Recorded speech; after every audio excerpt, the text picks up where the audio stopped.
दोस्तों, क्या आपने कभी सोचा है कि एक ऐसा बयान जो शांति और करुणा के प्रतीक धर्म पर दिया जाए और क्या वह पूरे देश में चर्चा का विषय बन सकता है? जी हाँ, यही हुआ जब भारत की जानी मानी हस्ती और रिलायंस फाउंडेशन की चेयरपर्सन नीता अंबानी ने बुद्ध धर्म पर अपना बयान दिया। उनका यह बयान न सिर्फ भारत में बल्कि पूरी दुनिया में सुर्खियों में आ गया। आज हम आपको बताएंगे कि उन्होंने क्या कहा, क्यों कहा और इस बयान के पीछे छुपा संदेश आखिर क्या है। तो दोस्तों, शुरुआत करते हैं एक सवाल से। आज के दौर में जब पूरी दुनिया हिंसा, युद्ध और तनाव से जूझ रही है, तो कौन सा मार्ग हमें शांति की ओर ले जा सकता है? इसका जवाब है बुद्ध का मार्ग। बुद्ध धर्म केवल एक धर्म नहीं बल्कि एक जीवन दर्शन है जो हमें करुणा, प्रेम और समानता सिखाता है।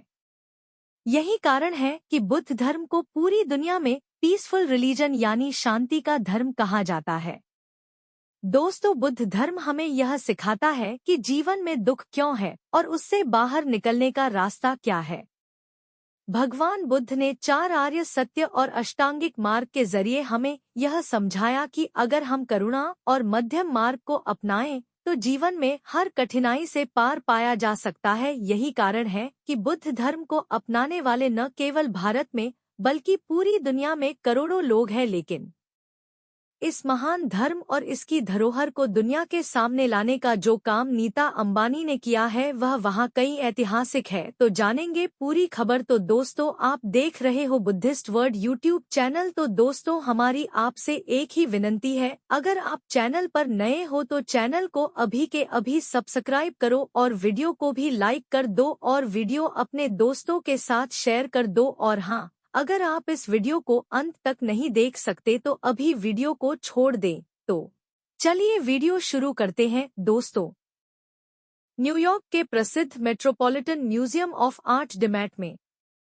एक भव्य प्रदर्शनी आयोजित की गई। इसका नाम था फ्री एंड पेंट अर्ली बौद्ध आर्ट इन इंडिया 200 बीसी से 480। यह प्रदर्शनी भारत की धरोहर को वैश्विक मंच पर प्रस्तुत करने वाली थी। इसमें भारत से जुड़ी 125 से अधिक दुर्लभ और प्राचीन बौद्ध कलाकृतियों को प्रदर्शित किया गया।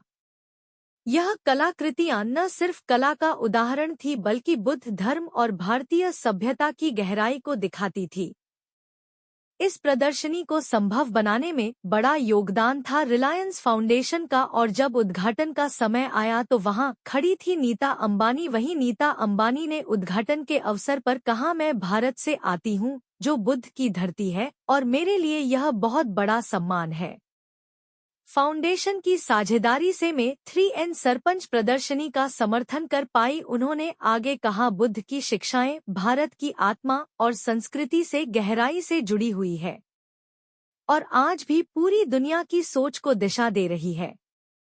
दोस्तों, यह बयान सिर्फ एक औपचारिक भाषण नहीं था या उस भारत की पहचान थी जो दुनिया को करुणा और समानता का मार्ग दिखाता है। जब उन्होंने कहा कि भारत बुद्ध की धरती है तो यह वाक्य भारत की असली आध्यात्मिक शक्ति को पूरी दुनिया के सामने रखने जैसा था। दोस्तों, सोचिए, जब नीता अंबानी बुद्ध धर्म की धरोहर को न्यूयॉर्क जैसे शहर में ले जाती है तो यह एक सांस्कृतिक विजय है। नीता अंबानी की इस पहल से एक और संदेश निकलता है कि भारत केवल आर्थिक या तकनीकी शक्ति नहीं है बल्कि यह आध्यात्मिक शक्ति भी है। भारत के पास वह धरोहर है जो आने वाली पीढ़ियों को रास्ता दिखा सकती है। दोस्तों, बौद्ध धर्म केवल शांति और करुणा का प्रतीक ही नहीं है बल्कि यह विज्ञान को भी मानने वाला धर्म है। जब बाकी दुनिया अंधविश्वास में डूबी हुई थी तब बुद्ध ने प्रश्न पूछना सिखाया। उन्होंने कहा कि अंधविश्वास पर मत चलो, अपने अनुभव और ज्ञान से सत्य की खोज करो। यही कारण है कि बुद्ध को आज प्रथम वैज्ञानिक चिंतक भी कहा जाता है। उनका मध्यम मार्ग, उनका प्रतीक समुद्रबाद और उनका 4 आर्य सत्य जीवन को समझने का वैज्ञानिक दृष्टिकोण है। आज के समय में जब लोग धर्म के नाम पर लड़ते हैं तब बुद्ध धर्म हमें याद दिलाता है कि धर्म का असली मकसद इंसान को जोड़ना है, तोड़ना नहीं। दोस्तों, बुद्ध और बौद्ध धर्म की विरासत बहुत बड़ी है।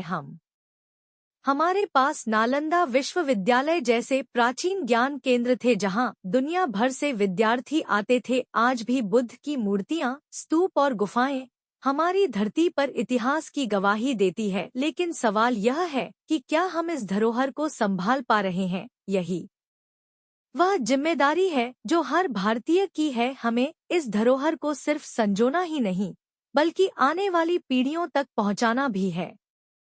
गौतम बुद्ध की शिक्षाएं केवल एक धर्म तक सीमित नहीं है, यह पूरे मानव समाज की धरोहर है। चाहे आप किसी भी जाति, धर्म या देश से हो, बुद्ध का संदेश आपको समान रूप से प्रेरित करता है।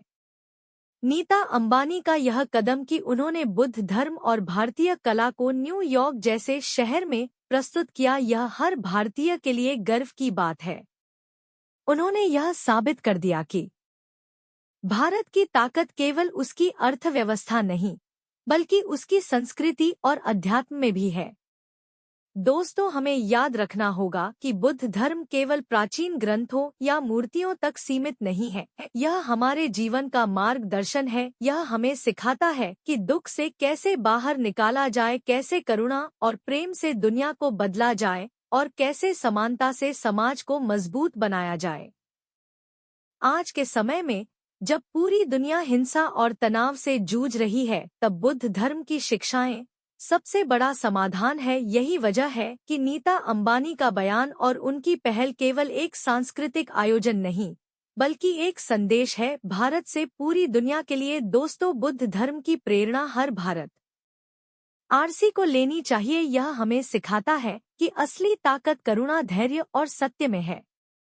अगर हर भारतीय बुद्ध की शिक्षाओं को अपने जीवन में उतार ले, तो भारत फिर से पूरी दुनिया को मार्ग दिखाने वाला देश बन सकता है। मगर भारत में कई जातिवादी मानसिकता वाले लोग गौतम बुद्ध और उनकी विरासत को मिटाने की कोशिश करते हैं, और सत्य प्रमाण होने के बावजूद वे बताते हैं बुद्ध धर्म बाहर से आया हुआ धर्म है। हालांकि उन्हें गर्व होना चाहिए कि बुद्ध धर्म जैसा महान धर्म भारत से अन्य देशों में फैला। तो दोस्तों, आपके इस विषय पर क्या विचार है, हमें कमेंट करके बताएं। और अगर वीडियो पसंद आया हो तो वीडियो को लाइक करके चैनल को सब्सक्राइब जरूर करें और बेल आइकॉन प्रेस करें। मिलते हैं कि इसी और वीडियो में। जय भीम, जय भारत, धन्यवाद।